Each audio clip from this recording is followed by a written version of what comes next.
L'Assemblée.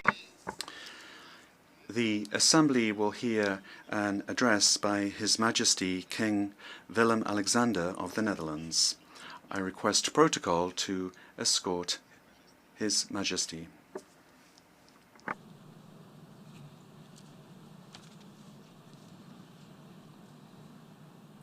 Au nom de l'Assemblée générale, On behalf of the General Assembly, I have the honor to welcome to the United Nations His Majesty King Willem-Alexander of the Netherlands, and I invite him to address the Assembly.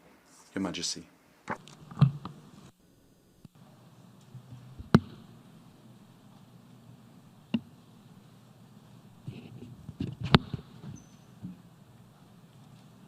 Mr. President, Your Excellencies, ladies and gentlemen, during this General Assembly, all the member states of the United Nations make their voices heard. And I am proud to be standing in this hall representing the Kingdom of the Netherlands. A kingdom that comprises 4 autonomous countries located in Europe and the Caribbean: the Netherlands, Aruba, Curaçao and Saint Martin. We are familiar with both the trade winds of the tropics and the cold gales of the North Sea. Anyone wishing to understand our character can best begin with a concept that is close to the heart of everyone in our kingdom: freedom. Over the coming year, we will be celebrating the 75th anniversary of our liberation from oppression and tyranny. From the city of Amsterdam to the smallest villages, there will be commemorations and celebrations by old and young alike. The Caribbean part of the kingdom will also reflect on its own contribution to the Allied struggle. We remain forever grateful to our allies, both in and beyond Europe, for the sacrifices they made for our sake.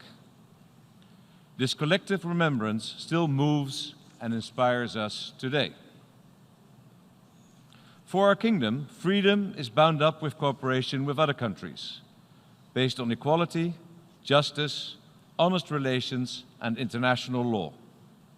That is why we were involved in building the United Nations from its inception. That is why we look forward to next year, when we'll celebrate the UN's 75th anniversary. As a platform for managing international conflict and creating opportunities for people across the entire world, the United Nations is unparalleled in history.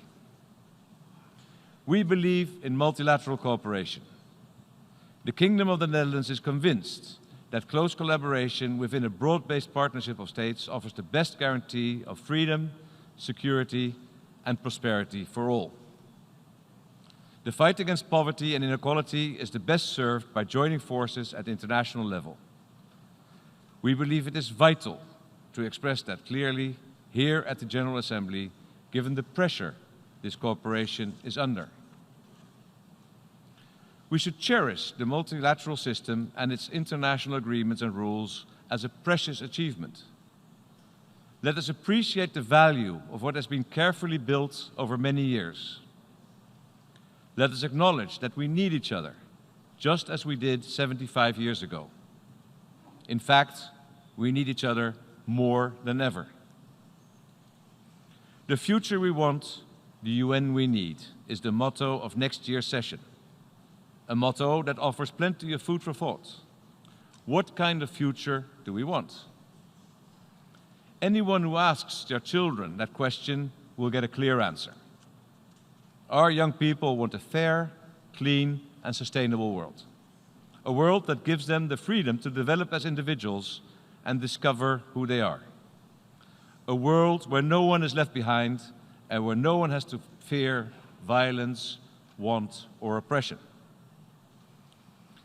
If we listen to the voice of the young, it is clear where we need to look for solutions. The UN Sustainable Development Goals will bring the world, imagined by those young people, closer. And that is why it is essential that we put all our energies into achieving them. We are concerned that in several countries and regions, young people risk losing all hope of a better future. One example is Venezuela, our neighboring country to the Caribbean part of the kingdom. We hope fervently that a way out of the current stalemate can be found by means of free and fair elections. In many places around the world, people are not free to themselves. In many places, there's no room for diversity, no respect for the rights and opportunities of minorities, no equality between men and women. As a result, a breeding ground for instability endures. After all, every human being strives for recognition. If that recognition is denied, tensions and conflict are inevitable. We must hold firmly to the freedom of religion or belief, including for minorities in places where the great majority profess a different faith. No one can prescribe how another person should think.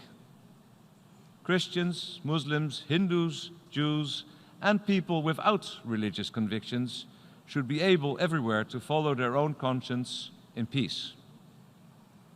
The Kingdom of the Netherlands welcomes the fact that the rights of lesbian, gay, and transgender people and of other minority communities are being laid down in law more and more places around the world. We hope this trend continues. But ultimately, words must translate into action. The fight against discrimination, whether open or hidden, must continue on every continent.